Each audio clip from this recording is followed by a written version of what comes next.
Every day, millions of people sit down, open a screen, and watch someone else eat. From the sound of slurping ramen noodles in South Korea to the crunch of fried chicken in Europe, or hearty servings of traditional Indian dosas, the global appetite for eating broadcasts is enormous. These videos generate billions of views and capture an astounding amount of our collective attention. But the scale of this content creates a glaring contradiction. While audiences flock to these channels, medical experts consistently raise alarms. They point out that consuming this much visual gluttony normalizes extreme binge eating and actively promotes obesity. To understand why we keep watching anyway, researchers point to the compensatory internet use model. This theory suggests that heavy media consumption is often a coping mechanism for offline deficits. In this case, viewers aren't necessarily hungry for calories. They are using internet videos to compensate for a modern epidemic of loneliness and the rapid rise of single-person households. The reality of modern dining is increasingly solitary. For many, eating has shifted from a communal gathering into a quiet, isolated task performed alone at a table, with only a screen for company. Mukbangs have stepped in to fill that exact void.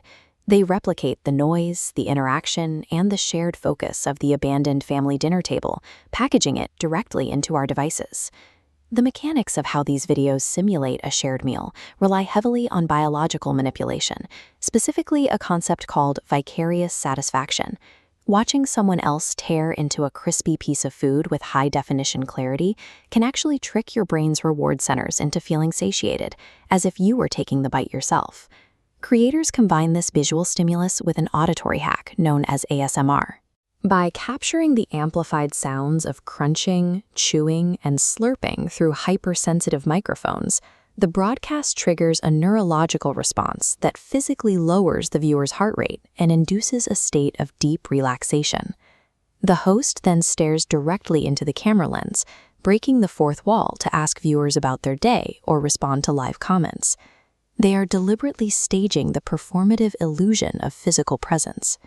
When a viewer repeatedly relies on that simulated interaction, they form a parasocial bond. It is a completely one-sided relationship, but to the isolated viewer, the feelings of friendship and familiarity are neurologically genuine.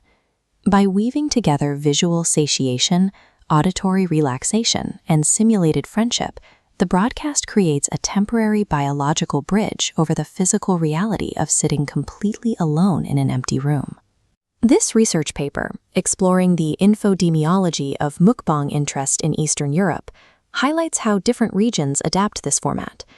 During the pandemic, Eastern European audiences gravitated overwhelmingly toward slow-paced, ASMR-heavy content.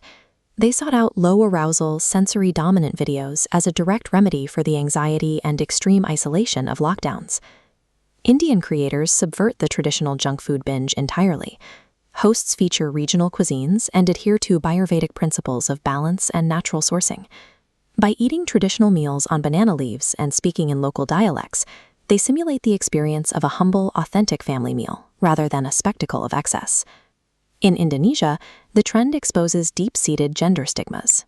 Ethnographic studies reveal that male mukbang creators often receive positive comments focused on their health and appetite, while female creators consuming the exact same massive portions face intense, voyeuristic scrutiny regarding their body image and figures. Despite these wildly different regional flavors, languages, and cultural stigmas, the underlying function remains identical. Every variation serves to reconstruct the lost social ritual of shared dining for a disconnected audience.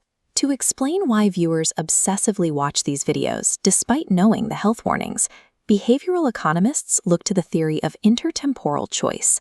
This is the psychological framework for how humans make trade-offs between a smaller, sooner reward and a larger, later reward. For a mukbang viewer, the decision matrix is remarkably stark. They are actively choosing the intense, immediate relief of digital companionship right now, at the direct expense of their long-term physical and mental health later. This graph charts how intertemporal choice and loneliness drive mukbang obsession. The data reveals a direct correlation. As loneliness increases, moving right, the viewer's willingness to discount future well-being spikes. The more isolated someone feels, the faster they trade long-term health for instant virtual gratification. That trade-off exacts a heavy toll. The viewer enters a vicious cycle where the broadcast temporarily relieves the pain of eating alone, but prolonged exposure increases the very real risks of disordered eating, obesity, and worsened anxiety in the physical world. While these videos undeniably offer genuine, short-term therapeutic comfort for people who feel entirely alone, relying on them is ultimately a temporary band-aid applied over the deeper wound of modern isolation.